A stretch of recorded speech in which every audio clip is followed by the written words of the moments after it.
Hi there, I'm Sarah Whitcroft. I'm a maternal child health worker for Carriers County Family Services. Today we're in the Head Start building in Vanderhoof, which is located on Sycus First Nation traditional territory. And I'm going to be showing you how to make a pizza panini. So let's get started.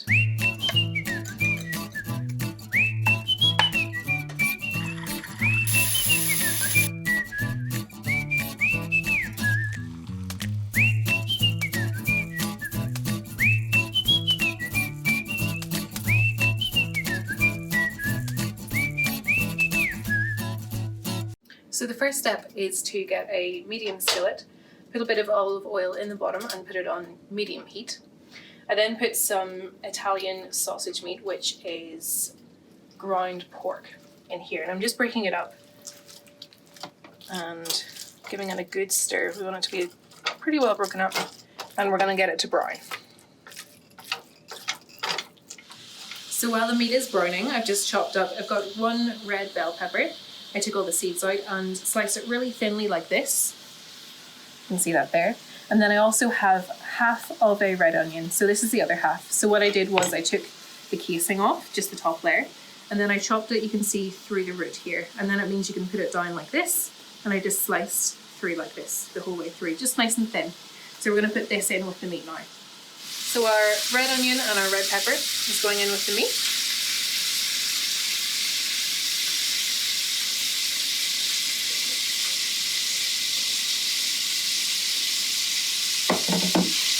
And we're going to give it a good stir and make sure everything's broken up.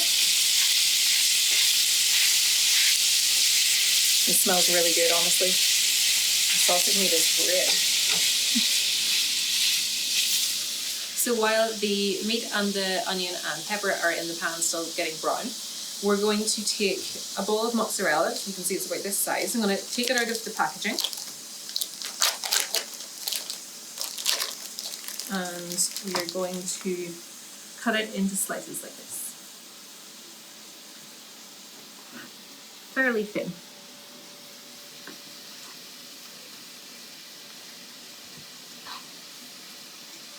So here I've got 2 long ciabatta. You can get it just from your local bakery or grocery store. This should feed 4, and you can make more if you would like for larger quantities. So I'm just going to cut this in half to start, or thereabouts, and then just as you would a sandwich, down the middle, but don't go the whole way through.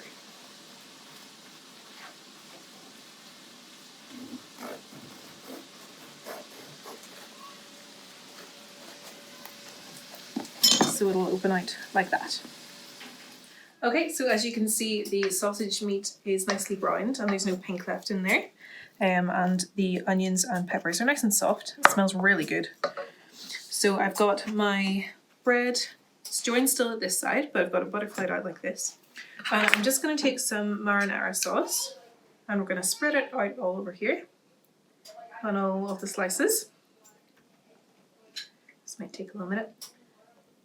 Okay, so we've got plenty of marinara on. What we're next going to do is take 2 pepperoni slices per one. They can overlap a little bit. Do that real quickly. Put that on the bottom.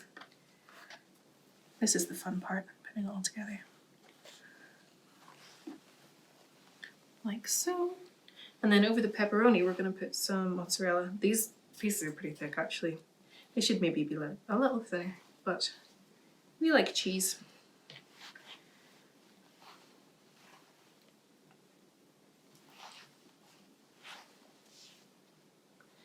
These are going to taste pretty good. Okay, that's plenty there. We're then going to put some of our sausage meat over the top of this mozzarella.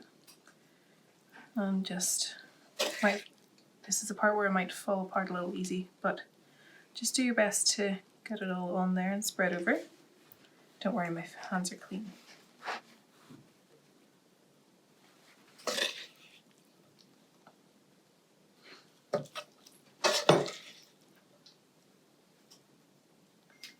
Okay, so we're pretty well loaded with all the meat. I'm just going to sprinkle a little bit of parmesan or asiago over the top here.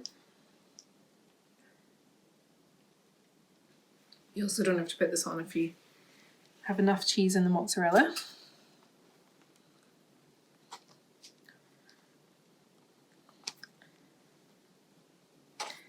And then in the background I've cleaned out my pan and I've put some olive oil on there.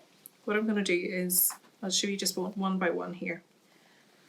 This is, there we go. So I've got some olive oil in here. You can also just use the grease that was there from the sausage meat before. I've got it on a medium heat. So I'm going to pop this down here. These guys are pretty full.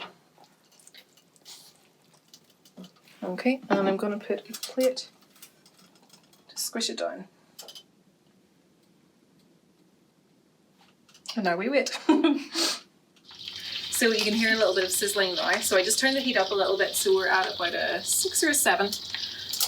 And when I squish down, you can see that the oil is going to sizzle. Really what we want here is for the cheese to start melting.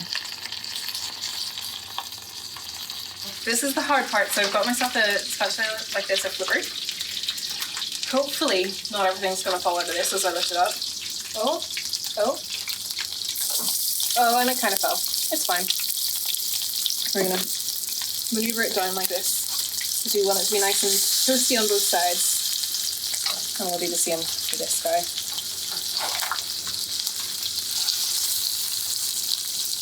There we go. And same thing, I'm just going to press it down a little bit with the plate. Get it all nice and melted. Okay, so both sides look pretty golden and you can see the cheese inside has nicely melted. You don't want to get to the stage where it's all burnt. So, just about now we're going to lift it off and make sure we let any excess oil drip off. Let's see what this looks like. Oh, that looks good. This is one we definitely need to serve with the salad as well, because it's tasty and there's some good protein and onions and peppers, but for a nice well-rounded meal, let's put some greenery on there too. But look how good that looks. Wow.